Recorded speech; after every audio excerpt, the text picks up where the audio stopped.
우리 예루살렘 성전은 역사상 3번 지어졌습니다.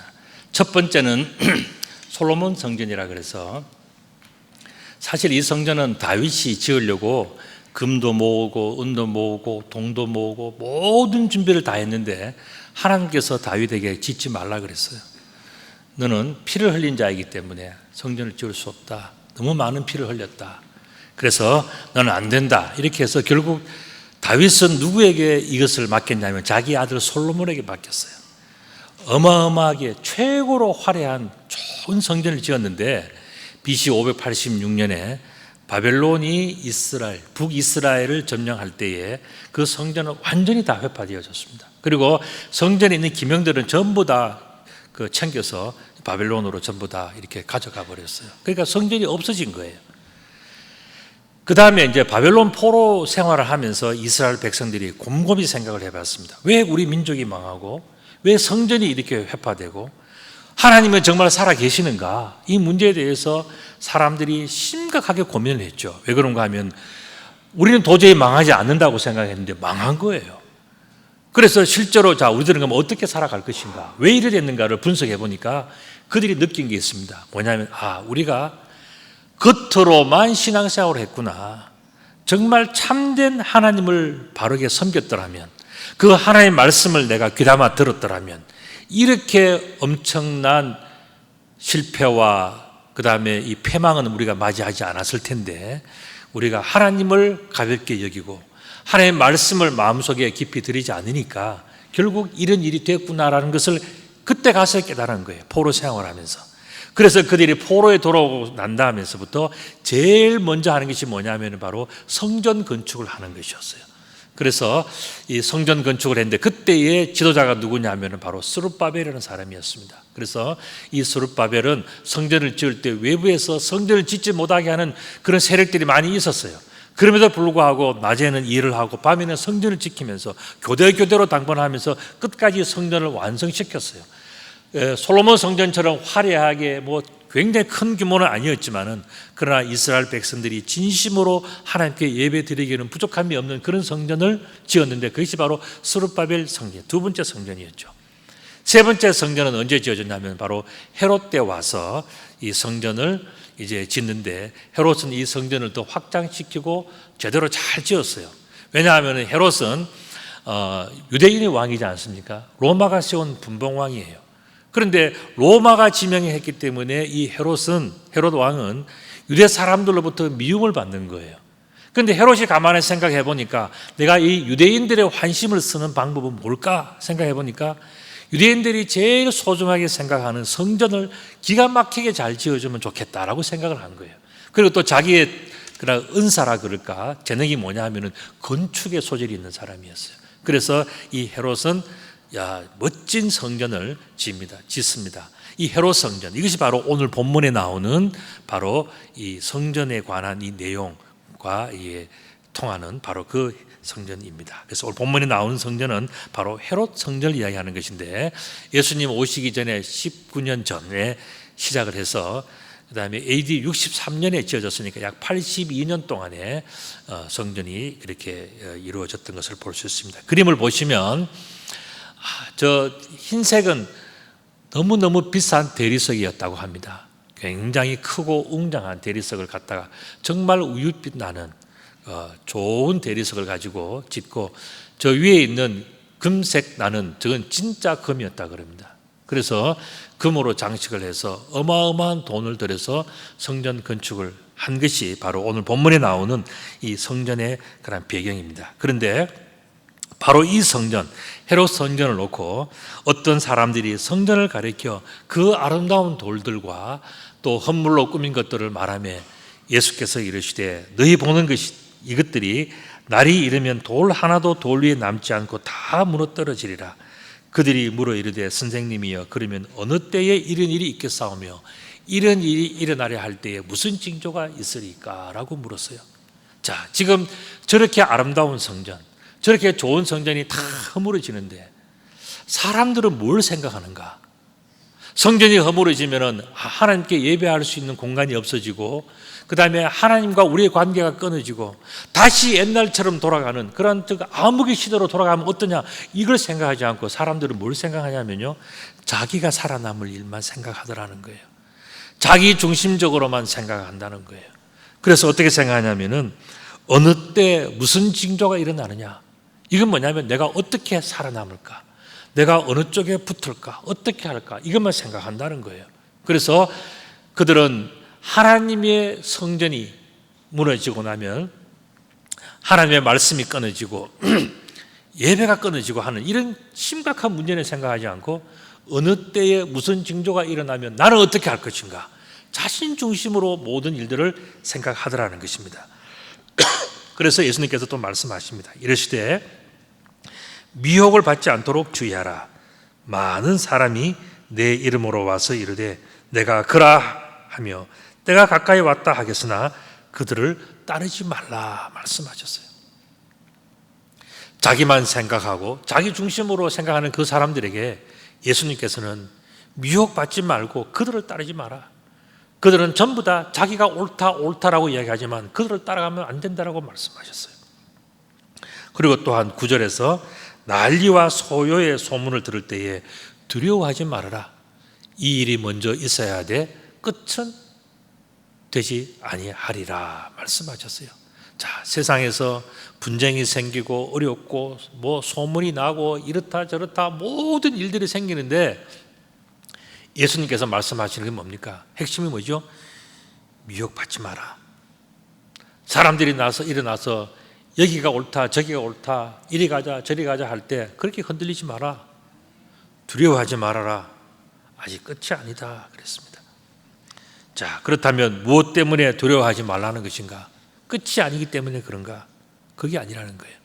그게 뭐냐면은 어느 때 무슨 징조, 난리, 소문, 두려움 많은 것이 있다 할지라도 이 세상이 아무리 소란스럽고 오늘 전쟁이 나는 것 같고 맨날 뒤집어 가는 것 같고 오늘 이렇게 살다가 내일은 못 살 것 같고 뭔 난리를 다 치더라도 우리 인생의 끝을 주관하시는 분은 누구라고요? 하나님. 오직 하나님 한 분이, 그분이 결정하실 때까지 기다리라는 거예요. 그분이 모든 것을 판결할 때까지 기도하고 참으라는 이야기예요. 그렇지 않았을 때 우리 마음대로 생각하고 우리 마음대로 결정하고 우리 마음대로 이야기하고 다 하면은 하나님이 설 자리가 어디 있어요? 하나님이 결정하실 거예요. 다 우리가 다 해버리는데 우리는 하나님이 결정하시는 것을 바라보면서 그분이 이거다라고 확실히 낼 때까지는 뭐냐면 기다려야 되는 거예요. 그분을 바라보면서 참아야 돼요. 미혹을 받지 말고 그들을 따르지도 말고 두려워하지도 말아야 되는 그 이유는요, 똑같습니다. 역사를 주관하시는 분은 사람이 아니다. 우리는 사람의 이야기와 사람의 논리와 사람의 주장과 사람의 어떤 그 펼치는 이야기들이 너무 우리는 귀가 얇아요. 그래서 이 사람이 이야기하면 이런 말이 맞는 것 같고 또 저기 가서 저 사람 이야기하면 저 말이 맞는 것 같고 그렇게 살아간단 말이죠. 왜 그렇습니까? 우리 속에 들어야 할 음성을 듣지를 못하고 우리 속에서 보아야 할 것을 보지 못하고 엉뚱한 것에 휩쓸려가는 뿌리 약함이 우리 속에 있기 때문에 그런 거예요. 그렇기 때문에 예수님께서는 말씀하시기를 미혹도 받지 말고 두려워하지도 말고 우리가 해야 되는 것은 뭐냐면은 내 인생에서 하나님이 어떻게 결정하시는가, 내가 지금 끝났다 안 된다 뭐 다 틀렸다 하더라도 마지막에 결정하시는 분은 하나님이시니까 그때까지는 열심히 살아야지, 마지막 날까지는 최선을 다해야지. 이게 예수님의 메시지예요.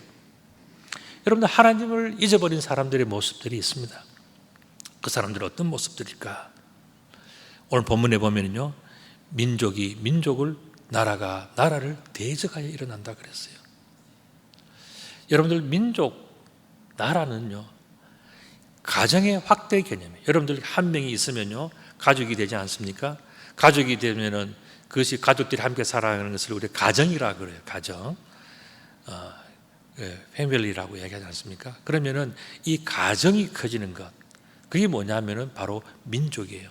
그래, 한 나라 안에는 여러 민족이 있을 수가 있죠. 그죠? 그래서 이 민족과 나라라고 하는 것은 가정이 확대되어진 거예요. 그런데 여러분들 생각해 보십시오. 나라와 나라끼리, 민족이끼리 늘 대적하여 일어난다. 또 다른 말로 한다면 가정이 맨날 남편과 아내가 찌그락뽀글하고 싸우고 있고 부모와 자식이 싸우고 있고 이러면은 이 집안 꼴이 뭐가 되겠습니까? 이게 정말 정상적인 겁니까? 그렇지 않잖아요.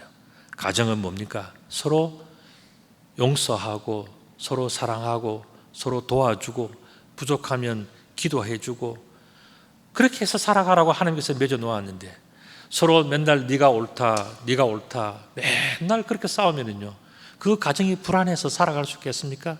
그 나라, 그 민족이 잘 될 수가 있겠습니까? 그런데도 불구하고 오늘 본문의 말씀 보면요 맨날 대적하여 일어나는 일들을 그들이 하고 있단 말이죠. 이것은 그저 일어나서 싸우는 정도가 아니라 왜 이것이 안 되느냐 하면은요 바로 하나님의 꿈이라는 것이 있기 때문에 그런 거예요. 하나님의 꿈이 뭔지 아십니까? 시편 67편 4절 말씀 보면요 온 백성은 기쁘고 즐겁게 노래하면서 주는 민족들을 공평히 심판하시며 땅 위의 나라들을 다스릴. 하나님의 꿈은 뭐냐면은 모든 가정, 모든 민족, 모든 나라들을 잘 다스려서 정말 하나님이 원하시는 그 아름다운 모습을 다시 회복하는 것이 하나님의 꿈이에요. 그런데 사람들의 욕심이 있고 자기 주장이 너무 강하고 너무 똑똑해서 하나님의 꿈 같은 거는 필요 없어. 눈에도 들어오지도 않아요. 귀에 들리지도 않아요. 생각하는 건 뭡니까? 저 사람이 옳고 내가 옳고 사람들의 이야기에 파묻혀 살아가는 거예요. 그러니까 하나님의 꿈이 보일 리가 없고 들릴 리가 없는 거죠. 그게 바로 하나님의 슬픔이에요. 시편 102편 22절에도 말씀 보면요 그런 말씀이 있어요. 그때의 민족들과 나라들이 함께 모여서 여호와를 섬기. 이게 하나님의 꿈이에요. 여러분들 이걸 나라 민족 하니까 너무 크지 않습니까? 가정이 여러분들 그런 거예요.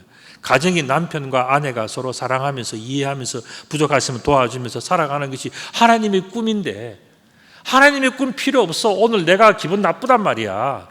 내가 이거 싫단 말이야. 이거 다 이해하고 살면은 그 가정이 온전하겠습니까? 살아남겠습니까?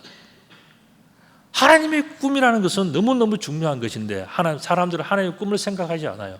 그냥 오늘 내가 기분 나쁘고 내가 주장하고 내가 하는 것이 다 통해야 되는 이것만 생각하면요, 세상은 뭡니까? 전부 다 대적하고 살아가는 거예요. 전부 다 분정하고 살아가는 거죠. 전부 다 똑똑한 사람들은 많은데 하나님이 설 자리가 없어. 이게 바로 잘못된 세상 아니겠습니까? 이것은 바로 인간의 경솔함으로 말미암아서 하나님의 꿈이 깨어지는 거예요. 우리가 경솔해지면요, 하나님이 꿈꾸는 세상이 다 없어지는 거예요.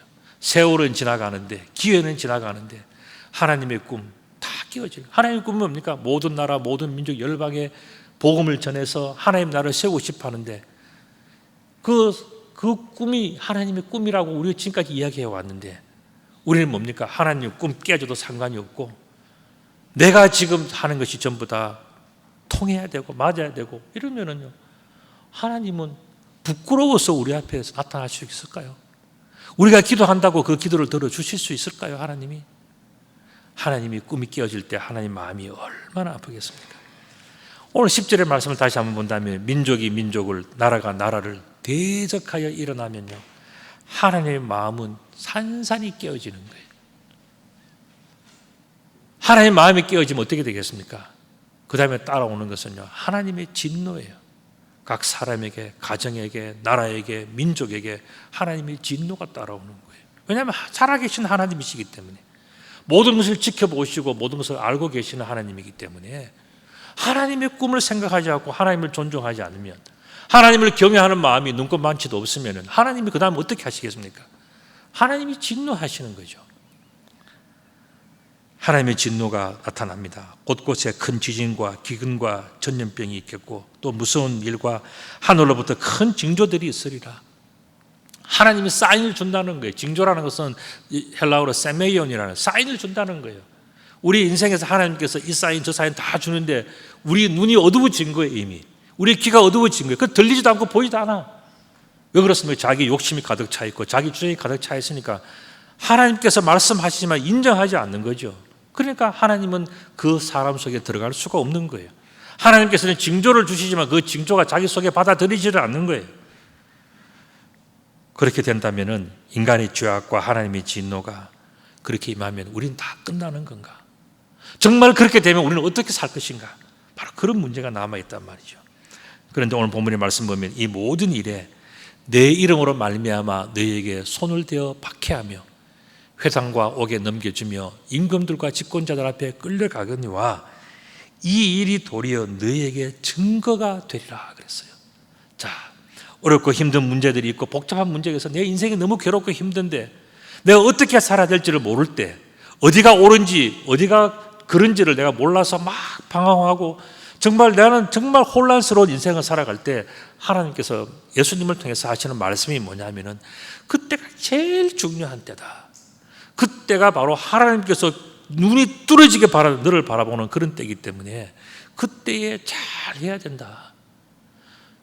시험, 환난, 분노 이런 것들은 다 잠시 지나가는 것들이지만은 하나님께서 우리들을 지켜보시는 때, 이 어려운 때에 너는 어떻게 하느냐, 이 어려운 때에 너는 어떻게 하나님을 신뢰하느냐, 그것을 보는 하나님의 눈빛과 하나님의 관심이 다른 어떤 때보다도 더 집중적으로 우리 속에 있기 때문에 어려울 때, 환난이 있을 때, 고난이 있을 때, 배고픔이 있을 때, 병듦이 있을 때, 인생에 실패가 있을 때 그때에 내가 어떻게 하느냐가 너무너무 중요하다는 거예요. 그것이 바로 내 인생의 최고로 중요한 증거가 된다는 거예요. 증거라고 하는 것은 헬라어로 마로티리온이라고 하는 단어예요. 이거는 뭐냐 하면요, 확실하다는 거예요. 여러분들 어느 정도 확실하냐면은 하나님께서 모세에게 십계명 돌판을 쏘였지 않습니까? 그게 바로 증거라 그랬어요.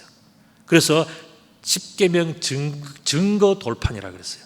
이것은 법궤 안에 들어있어서 너무너무 중요하기 때문에, 법궤 안에서 제일 중요한 게 뭐냐, 여호와께서 직접 모세에게 써준 두 돌판이라 그랬어요. 이게 제일 확실하다는 거예요. 왜 확실합니까? 하나님께서 확정해 주셨기 때문에, 하나님께서 확실히 밝혀 주셨기 때문에 그게 제일 중요한 거예요. 마찬가지로 우리 인생 속에서 네가 옳다 내가 옳다 그런 이야기하고 시간 보낼 게 아니에요.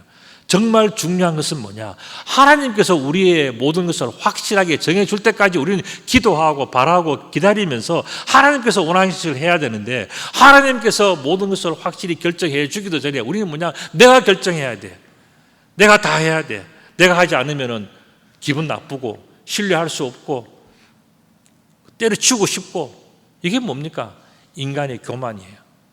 우리는 내 인생이 실패로 끝난다 할지 하나님이 실패로 끝날 때까지 기다려야 돼요. 그때 그날까지 그 시간까지는 최선을 다해야 돼요. 내가 잘 됐다고 기뻐할 필요도 없어요. 왜냐하면 하나님께서 마지막에 모든 것이 잘 됐다고 인정할 때까지 우리는 뭐냐? 그저 나의 일상생활, 나의 최선을 다할 뿐이에요. 이렇게 살아야 되는데 그렇지 않을 때 뭐가 됩니까? 하나님께서 밝혀주실 마지막이 없는 거예요. 그 마지막에 도장 찍는 하나님의 사인이 없는 거예요. 그러니까 이 인생은 뭡니까? 헛된 인생이란 말이에요. 헛된 인생. 그래서 예수님께서는 증거가 중요하다 그랬습니다. 전도서 11장 9절의 말씀에 이런 말씀이 있습니다. 청년이여 내 어린 때를 즐거워하며 내 청년의 날을 마음에 기뻐하여 마음에 원하는 길들과 내 눈이 보이는 대로 행하라. 그러나 하나님이 이 모든 일로 말미암아 너를 심판할 줄 알아라 그랬습니다. 여러분들 청년이라는 것은요, 여기 있는 20대 30대만 이야기하는 게 아니에요. 철없는 사람을 청년이라 하는 겁니다. 나이가 많이 들어도 하나님의 뜻이 뭔지를 모르고 하나님께서 원하시는 꿈이 뭔지도 모르고 그것을 하지도 않고 그렇게 저렇게 마음대로 살아가는 사람이 뭐냐? 청년인 거죠. 혈기에 왕성해가지고 그냥 자기 주장과 자기의 어떤 논리와 자기의 철학은 있는데 하나님께서 무엇을 원하시는지, 하나님이라면 어떻게 하실는지를 깊이 생각하지 않는 철없이 살아가는 사람을 뭐라고 하냐면 청년이라 이야기했단 말이죠. 청년은 자기 마음대로 뭐 철없이 다 이것저것 다 할 수 있어요. 그러나 하나님께서 말씀하신 뭐냐? 그러나 하나님이 이 모든 일로 말미암아 너를 심판할 줄 알라 그랬습니다. 하나님께서 보실 때에 어떤 심판을 받기를 원하십니까? 어떤 인정과 어떤 결정을 여러분들에게 내려주시기를 여러분들은 원하고 계십니까? 그걸 바라보고 거기에 맞춰 사는 사람이 지혜로운 사람 아니겠습니까? 그러므로 너희는 변명할 것을 미리 궁리하지 않도록 명심해라 그랬습니다. 여러분들 변명할 것을 미리 궁리하는 사람들은 뭡니까? 눈빛도 달라요. 머릿속에 돌아가는 것이 너무 많아가지고. 그러나 하나님은 지금 예수님을 통해서 우리들에게 어떻게 살라 그래요? 단순하게 살아라. 그 단순한 게 뭐냐 하는 겁니다. 그 단순은 바로 하나님이 원하시는 것에 자기의 인생을 맞추어 살아가는 거예요. 내가 이 생각 저 생각 뭐 이런 이야기 저런 이야기 많이 있지만은 내 중심에는 딱 한 가지 바로 서 있는 게 있어요. 그게 뭐냐면은 하나님은 무엇을 원하실까? 하나님은 이 일에 대해서 또 이 사람에 대해서 하나님은 어떻게 생각하실까를 생각하고 거기에 맞추어 살아가는 사람은 그 끝이 좋은 거예요. 그런데 그게 아니고 지금 사람들 이 사람 저 사람의 이야기 이 철학 이 저 논리에 휩쓸려 살아가면요, 그 사람은 흔들리는 갈대 같은 거예요. 뿌리가 없어. 세월이 지나도 열매도 없어요. 그렇기 때문에 우리들에게는 생각하는 것은 뭐냐 하면은 항상 하나님께서 원하는 것이 뭐냐라고 물으면서 살아가야 된다는 것입니다. 내가 너희 모든 대적이 능히 대항하거나 변박할 수 없는 구변과 지혜를 너희에게 주리라 말씀하셨어요. 그래서 구변이라고 하는 거예요. 변자가 무슨 변자를 하면요, 변호한다, 변호사 이런 이야기거든요. 말로 뭔가를 이렇게 변호하는 것, 이게 구변이에요. 지혜는 여러분들이 설명 안 들어도 잘 아실 거예요. 자, 그렇다면 하나님께서 우리들에게 구변과 지혜를 준다 말씀하셨는데, 여러분들 제가 퀴즈를 하나 내겠습니다. 무슨 내용이냐면은 우리 인류 역사상 최고의 구변과 지혜는 무엇이었을까? 제가 이제 힌트를 드립니다. 그냥 드리면 여러분들이 좀 당황해 하실 것 같아서 힌트가 뭐냐면은 여러분들 왕상하면 내가 왕창은 알겠는데 왕상은 모르겠다 하시는 분들, 왕상은 뭐냐면 열왕기상이라는 겁니다. 열왕기상 3월 16일이 아니고요, 3장 16절부터 28절. 여러분들이 이 정도 힌트를 주셨으면 아셔야 되는데 여러분들이 잘 모르시죠. 왜 그런지 아십니까?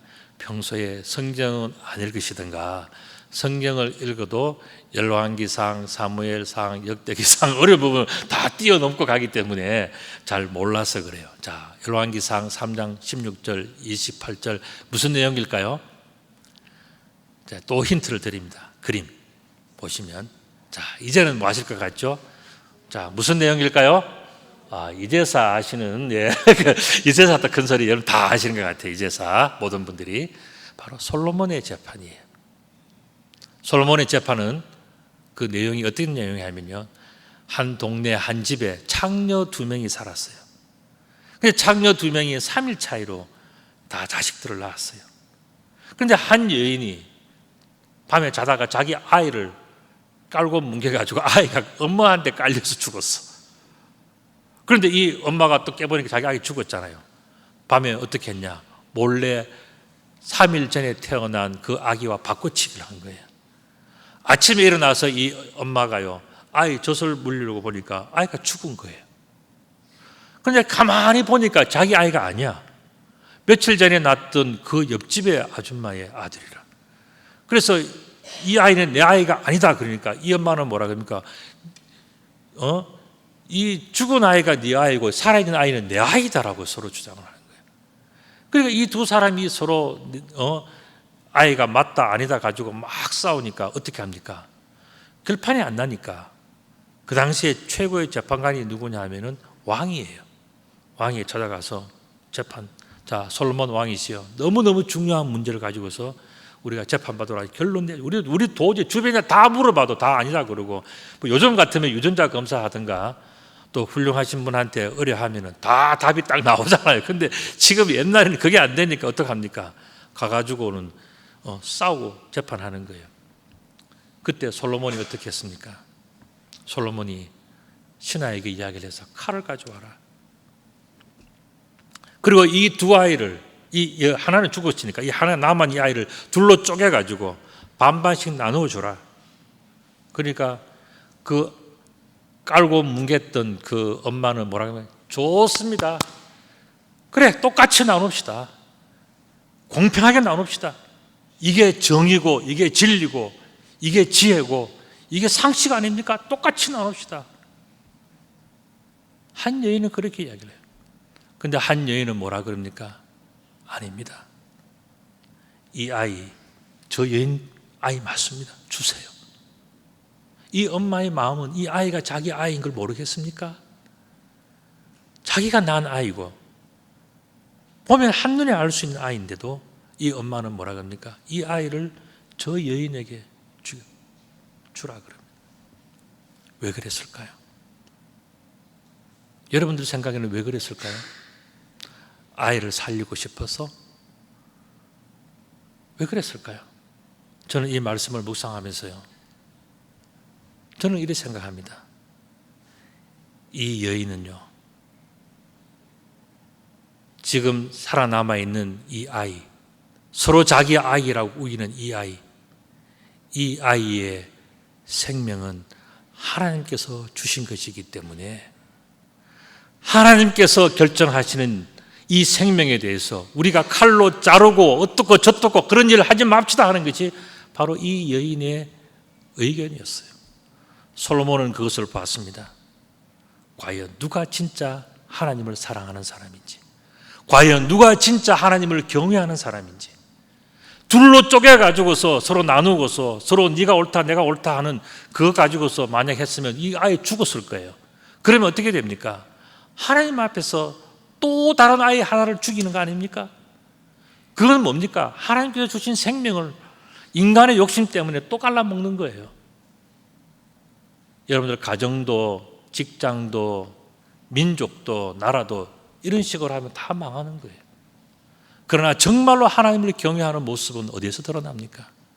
하나님을 존중하는, 하나님이 주신 그 생명을 존중하는, 하나님의 권위를 존중하는, 내가 손해보고 내가 아프고 내가 힘들고 내가 억울하고 내가 손해보는 것 같은 많은 일들이 있다 할지라도 하나님께서 기뻐하신다면 그 일을 내가 하겠습니다라고 하는 것입니다. 그게 진짜의 신앙 아니겠습니까? 솔로몬은 바로 그것을 보았던 거예요.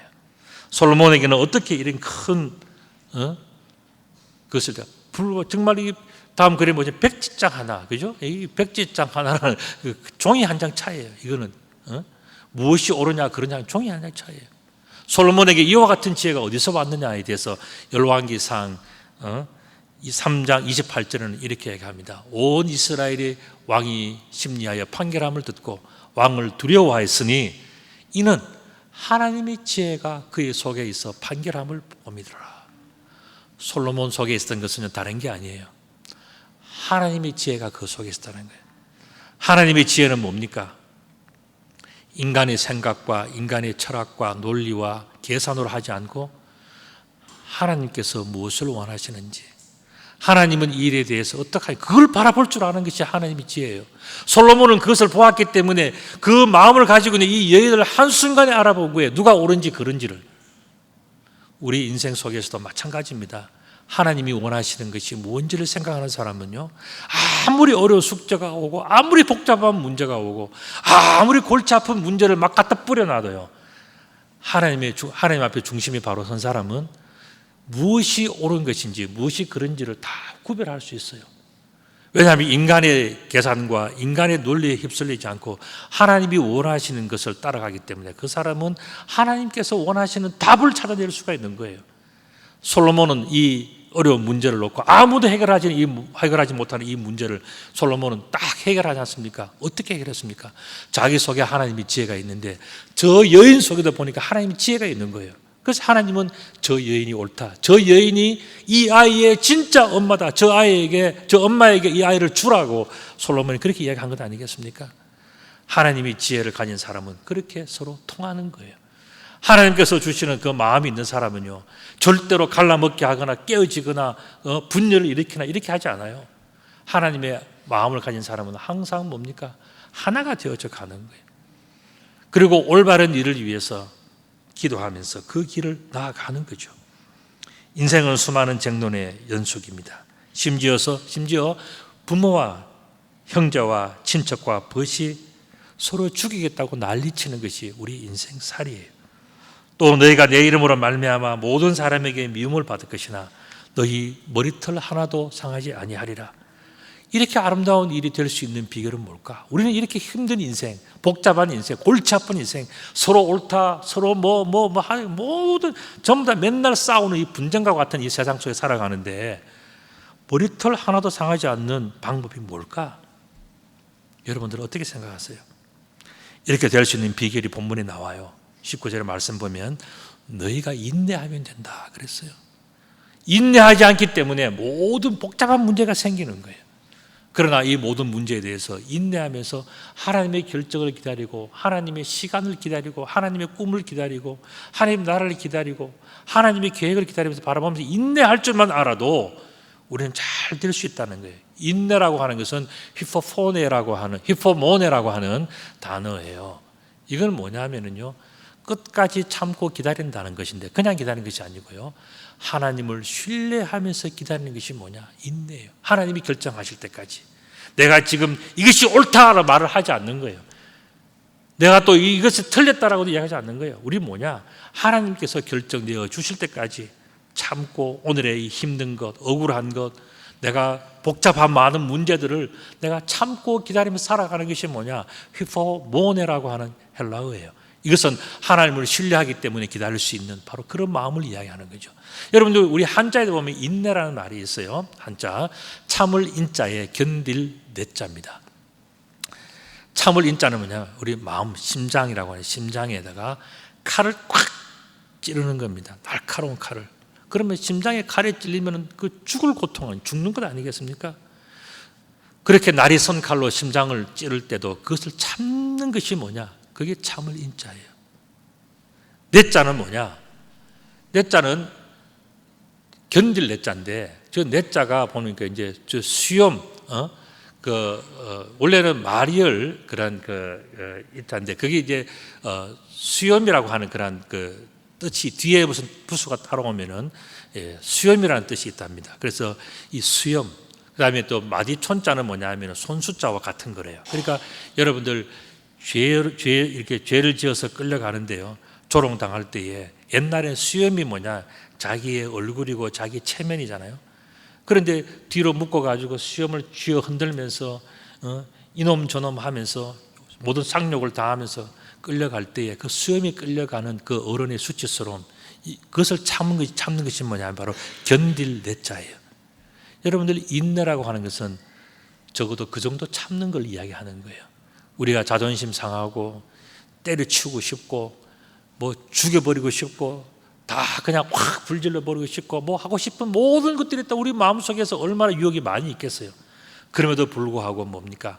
하나님께서 결정하실 때까지 내가 참는 것, 그게 뭐냐? 인내예요. 인내를 잘하면 어떻게 되는가? 하나님을 신뢰하면서 인내를 하면 어떻게 되는가? 그 답이 19절에 나와 있어요. 그게 뭐냐면은 너희의 인내로 너희 영혼을 얻으리라 그랬어요. 우리가 인내하지 못하면 영혼이 날아간다는 거예요. 우리가 망가진다는 거예요. 우리 영혼이 다 병들고 우리가 다 망가지고 죽는다. 영혼이 죽는다는 거예요. 그런데 우리 영혼을 살리기 위해서는 뭘 해야 되느냐?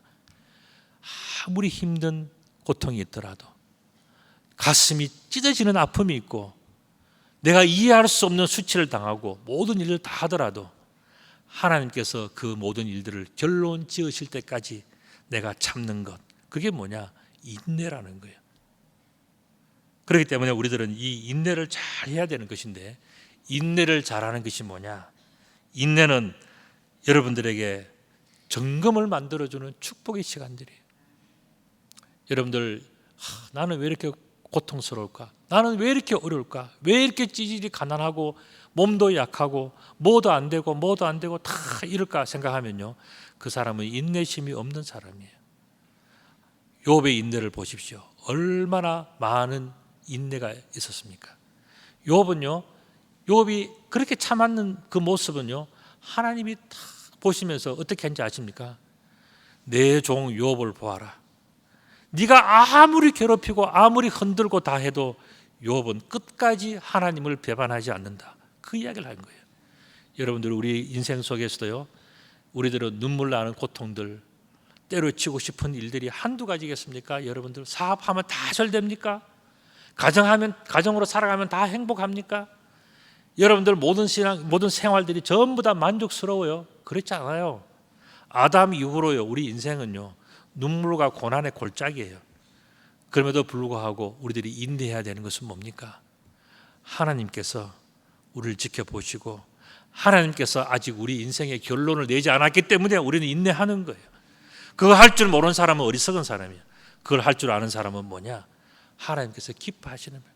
우리가 그 인내하는 동안에 뭘 해야 됩니까? 하나님이 원하시는 것은 무엇일까를 생각하면서 그 길을 살아갈 때 하나님은 우리를 축복하시고 함께 하시는 거예요. 그러니까 우리가 오늘 고통받는 이 시간, 눈물 나는 이 시간들은 뭐냐?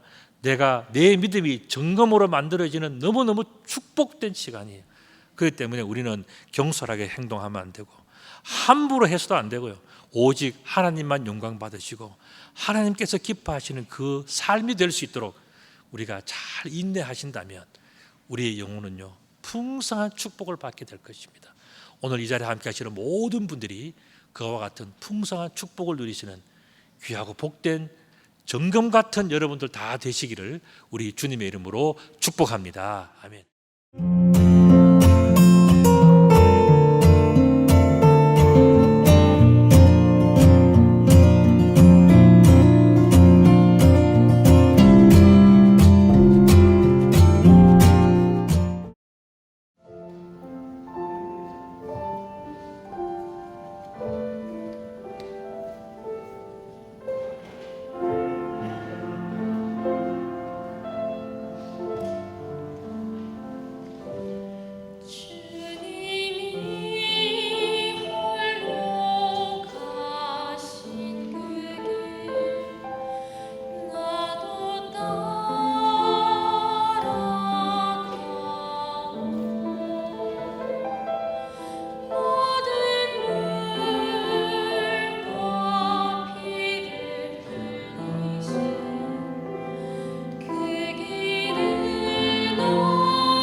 주